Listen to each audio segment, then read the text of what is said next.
Hello. Hello. How are you? Good. How are you? Good. Thanks for joining us again. This is actually our second time chatting, but excited to keep talking about this interesting topic. Same. Me too. All right.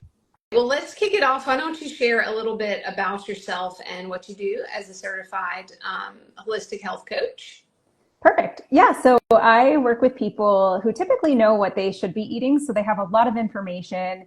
And many people will tell me that they could even probably teach their own nutrition classes because they know about so much of what to do, but they're just not consistently doing it and they don't know why. So we really dig into and get to the bottom of what's taking them off track, why their eating actually makes sense, and really working to transform their relationship with food so that they don't have a lot of mental gymnastics and overthinking around it, some anxiety, guilt, shame, whatever comes up for them. We really want to try to figure out what's leading to that because often their eating is a symptom that there's something else going on. So we really dig into all of that. Yeah, and that's a lot, everything kind of it has these deeper levels to it. So I think that's interesting. And it's a topic that I think most of us can relate to. I mean, we all enjoy eating or have to eat. So it's an important topic. Why is it particularly important to understand this as a woman and as a female business owner in particular? It's so helpful because we often experience a level of stress, but then there can be the stress of the stress. And when we can figure out what is underneath that stress, that can make have a really big difference. When it comes to our eating and food, we often think that we're lacking willpower or discipline, but there's usually more underneath that. And when we're thinking that we're lacking willpower or discipline, the focus is on you, right? It's like, I'm doing something wrong. I'm bad. I'm lacking something. I need to take on more or do more when we already have full plates, literally. And so it can be really helpful to really figure out what is driving that, what's underneath the stress and the stress of the stress, so that we can then clear up and reduce some of the anxiety, some of the eating, how you're feeling about yourself, in your body, in your business. It really can impact so many different areas and aspects of our lives. Yeah, and I think it's also, you kind of talked about that desire or thinking that you don't have enough discipline. I think when you kind of crack the habit on this in a way, you can also it like will cultivate more self-awareness in where Mm-hmm. you other areas of your life where you might feel like, oh, I'm not being disciplined enough. And then you realize it's not necessarily discipline. It's a lot about, like you said, the stress under the stress and what are the triggers, what's your environment, and how is that leading to some of the habits or unconscious choices that you might be making. For sure. And Um, it also can relate in so many different areas, right? So like how you are in one area is how we do one thing can be how we do multiple things. mhm. So it could be just showing up as the food may be the piece that is creating the most tension in your life. Yeah. But my guess is, and what tends to come up when working with clients is that it may show up also with drinking more than you would like to, or mindless shopping, or overworking, feeling like you have to take on more and be super productive, like hyper productive. Hmm. And so it can be really helpful to see where is some of the themes and what is actually, we look at it as how are you really trying to protect yourself? And that can show up not just around food, but in all different areas of life. And especially when it comes to being a business owner, that's another area where there's a new level. We can experience a lot of vulnerability and uncertainty, which can be fairly decent sized triggers for some people. Yeah, absolutely. I mean, if anything, entrepreneurship is definitely an unsteady, up and down type of a ride. So I can see how you might, especially if you're new to it, you might not realize that that's actually what is triggering you to Mm-hmm. have some of these unconscious behaviors or to feel kind of out of control over your choices. Yep. So how do we go about kind of figuring out what is the cause of our stress eating? And so we've sort of talked about the bigger topic and the fact that it might not be our discipline per se, Mm-hmm. but how do we figure out that root cause?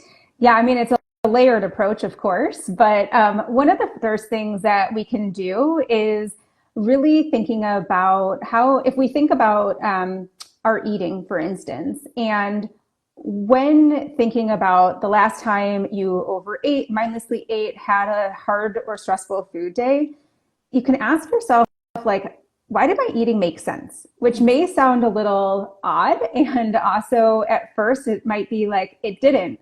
But if we really think about what, if like I were to ask somebody that and they had a binge or something or ate when they weren't hungry after putting their kids to bed at night. And I ask, like, why did it make sense? And they may say, well, I was feeling overwhelmed. I was really tired and stressed. And then the next question after that is, and what felt hard about that? So if it's because somebody, if they felt like they weren't being productive enough or didn't get stuff done on their to-do list, what felt hard about not being productive may be that they wouldn't be able, they're going to start the day off behind the next day and feeling overwhelmed about everything they need to accomplish. So it can be really helpful to think about, like, why does my eating actually make sense and what felt hard about whatever it was, as a starting point to get us out of that judgment of ourselves, and also to realize that it's not really about the lack of discipline or willpower. It's like, oh, there's actually a really good reason that this is a protective, it's trying to protect me in some way. So that's one place to start. Yeah, that sounds great. I hadn't heard that question before, but I like that. So kind of understanding like how you might be subconsciously justifying the choice and why you went for that. And that second choice is not about the behavior. It's not about eating. The second question is about what was hard about the reasons why it worked. Can you go back on that second question a little Yeah. bit and tell us which Yeah. one that applies to, which part? Yeah. So if it's that you feel like you're lacking productivity, for instance, what felt hard about not being productive? And that can be helpful because when thinking about being productive, we may make it mean something about us if we're not productive. So, like, if you didn't get everything done on your to-do list and if you feel behind, what do you make that mean about you? Does it mean that you failed? Or if it's after putting the kids to bed, let's say, and your kid had been acting out earlier in the day, did that create some stress for you and some tension? And what did you make that mean about you, that your kid was acting out? So that, or what felt hard about your kid acting out, right? And it's not necessarily like, oh, I couldn't control them, but if we make it more of an internal focus of what felt hard to me, or what did I make it mean about me, is another way that you can look at that. Can be really helpful to see, okay, if I felt like I was failing, is there more context or information? Did I really fail? Was it just a risk of it? So there's so many different layers and different questions that you can ask around that to bring more curiosity and get yourself out of judgment, and even just to be able to reflect and see what was actually leading to the eating. And what can be challenging too with that is it may not be that, like, your kid was acting out, you felt like you were failing as a mom, and then you ate. It could be that there's hours in between. And so it can be looking throughout the day to see, like, where were some of those points of tension, or what were you feeling at the end of the day as well, or what felt hard about the day overall, that can give you a little bit more insight. Yes. So it sounds like it's that cumulative effect or perspective that you're looking at, and these questions are helping you connect the dots kind of throughout the day. If it's not, because usually, yeah, if we think of like a trigger, we're thinking it happened right and simultaneously with the action, but that's not necessarily the case. So good to be able to unravel those layers. And I know that that's the great part about having a coach or someone who can, prompt you to think a little bit deeper than you might be thinking just on your own if you're just reflecting about something. So can you tell us how people work with you? I know you're in the Chicago area, but I think you take clients from all over. So tell us, if someone is challenged by overeating and stress, how can they get some support? Yeah, I work with people virtually and work with people all over the country. So that's not an issue on location. And really, we go through a 6-month process, and it's a framework called Truce with Food. And we first get really clear on what is that, how do we have one foot on the gas of wanting to make a healthy choice and work toward our goal, and how do we have one foot on the brake? So we're really looking at the competing commitments that we have, and we really get to the root in the first session of what is driving their eating. And then we go through a whole process. It's all around called story revision. So we're really getting clear on what their story is that was created earlier in their lives when they didn't have the full context of what was happening around them. And still, how is it showing up for them today? And how is that protecting them and creating those competing commitments?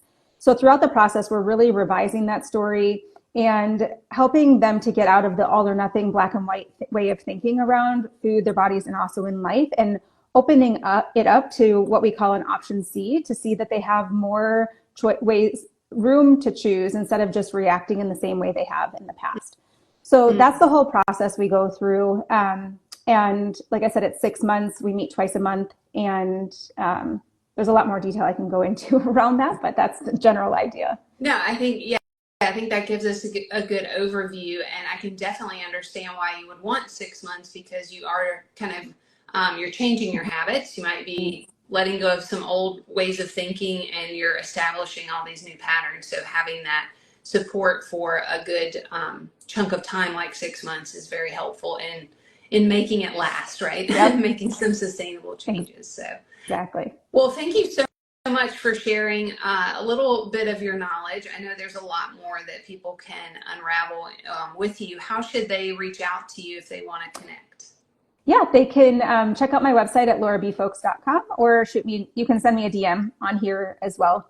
And on my website, there's also a masterclass that goes into a lot more detail around why we eat out of alignment with our goals and the unconscious cycle we're often in, as well as goes into a lot more detail around that 5-step process that we go through in that framework of Truce with Food.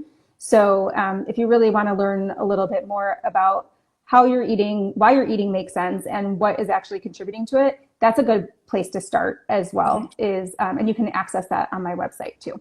Okay. And again, that website is Laura B, as in the letter B, Yep. folks.com. And her Instagram handle is laurab.folks. Is that right? Yep, that's right. Okay, great. Well, Laura, thank you so much. I really appreciate you taking the time today to chat with us, and we hope to hear more from you soon. Sounds great. Thanks so much for having me. Thanks. Bye. Bye-bye.